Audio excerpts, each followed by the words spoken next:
occasion to expel a boy for gambling and encouraging others to gamble, Mr. D.J. Powlett-Jones came to my study and abused me and threatened me. Later, I discovered that he had spoken to the boy's parents and encouraged them to consider taking legal action against the school. 5. Mr. D.J. Powlett-Jones has on at least 6 occasions opposed my decisions and encouraged other members of staff to do the same. 6. Mr. D.J. Powlett-Jones has frequently absented himself from his house without seeking prior permission from me. 7. The schoolmaster's job, especially if that schoolmaster is a senior housemaster, is a full-time profession. It would seem that Mr. D.J. Powlett-Jones disagrees. He had devoted a considerable amount of the school's time to literary and political activities. The following report appeared in the Billhampton Gazette under the heading, Schoolmaster Supports Labour Candidate.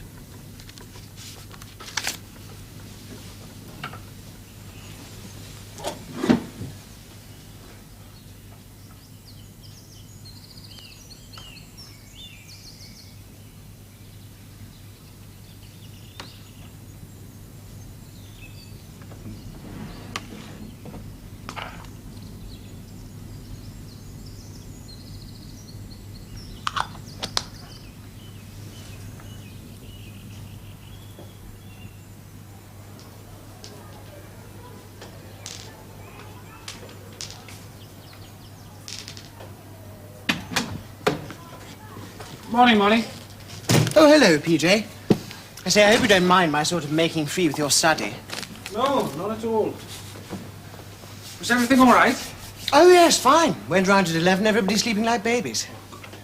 Oh, little Cuthbertson came to see me this morning, 6 o'clock. I think he'd been crying. He'd some very confused story about how people kept stealing his slippers and nobody liked him.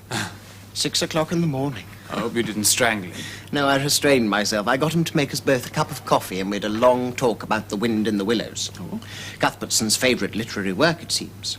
Did I do right? Yes, I'm sure you did. He sees himself as the mole, you know. After a bit, he ventured to tell me that he thought I was rather like Ratty. Oh, well, good for Cuthbertson. He made a hit there, Molly. I could never get a word out of him. Ah, well, I know why that is. You're Badger, you see. He's a bit in awe of you. As I am myself, of course, PJ, sir. Look, do I get any of my coffee? Yes, sir. Right away, sir.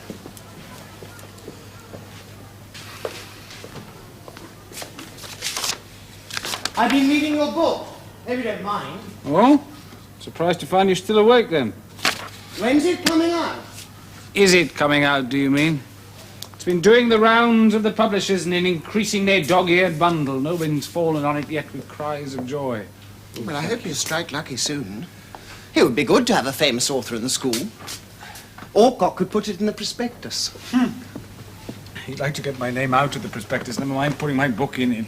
Yes, he doesn't like you much, does he? I think I must haunt his nightmares. Oh, well, if he does manage to get rid of me, I couldn't leave Havelocks in better hands.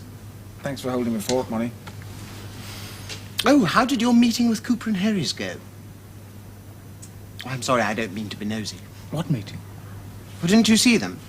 Oh, they came up about 10 minutes before you did. I said I was sure you wouldn't be long, and they said they'd wait in the quad. Oh, I came up the back way. Hell, I'd better get down. Suppose we're doing the right thing. Backing the right man, I mean. I've always had a lot of time for young Powlett-Jones, but it comes as a bit of a facer when you find out just how much of a bolshie he is. Nothing against bolshies, of course. No, of course. When you come to see the fella in his house, the fella's not there. Doesn't smell right to me. Here he comes now. Ah, there you are, David. I'm sorry I wasn't there to meet you. Would you like to come up to my study now? Things are a bit tricky at the moment, David. There's too many people about. Everybody's watching everyone else. We don't want people talking about a Havelock's House conspiracy. Is that what we are, then? I'm afraid it's very serious, David. What is? Your position here, that's what. Heard a lot of things about you in the last few days, young fella. Don't like some of them. I've done nothing that I'm ashamed of. And I don't much care for waiting about in the cold for a housemaster who's not what he's supposed to be. Molyneux was in charge. He's my deputy housemaster. We simply exchange duties, that's all. That's quite in order, Cooper. It's regularly done. You informed the head, of course. I didn't know, as a matter of fact, but surely he's not going to force my resignation over a detail like that. David, the hearing is in a fortnight's time. Alcock is preparing a case against you. I've no doubt he'll use anything he can get. I'll just have to rely on the truth then, won't I? Can I count on your support? Absolutely, my dear fellow, for what it's worth. Oh, dear, it should never have come to this. Look, I really do think we're very conspicuous here. I suggest we continue in the governor's room. It's more private and we won't be disturbed. Come in. Don't like the way the fellow's gone about it. Backstairs methods. Not all, what? Well, I have my methods too. I put in one of my ferrets to sniff around. Alcock's been getting at individual governors outside school without consulting Sir Rufus. You're being got at, Powlett Jones, and I shall say so at the meeting. Thoroughly bad business. Thank you. Now, look here, Powlett Jones. I've always had a soft spot for you. You've got the interest of the lads at heart. Harry tells me you're a damn good teacher. And my impression of you is you're straight as a die. That doesn't mean I'm soft in the brain. I also think you're impetuous, sloppy, and I've heard you say some damn silly things. If I'd had you in my command, I'd have put you down as a good chap, but a damn nuisance, follow? Yes. Well, I've got some time for chaps like that. You don't get rid of them. You try to knock a bit of sense into them. Now, from the facts I know, I think it's a damn disgrace you're being hauled in front of the governors, and I shall back you all the way. Rumours are another thing. Don't like the sound of some of them, and if they're true, I shall have to think again. Meaning my public support for a Labour candidate? I do not. If it doesn't interfere with your duties, it's got nothing to do with the governors. I don't think your politics says much for your common sense, but that's none of my business. Now, my ferrets tell me they're saying Powlett Jones doesn't stick to the syllabus.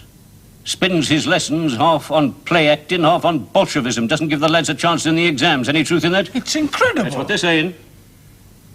Is there anything I can do about it? Well, I've been thinking about that. I think you should get yourself a hearing in advance, too. According to the rules, all above board. Now, you write to Sir Rufus as chairman.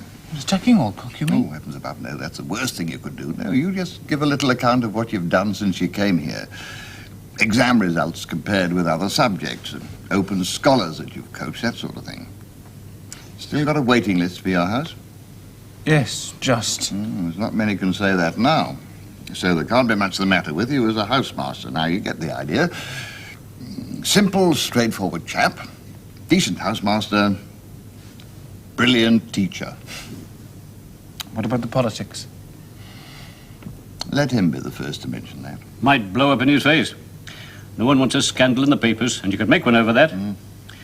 Now, you know what's the biggest gun against you? What? Us. The governors. We appointed Alcock.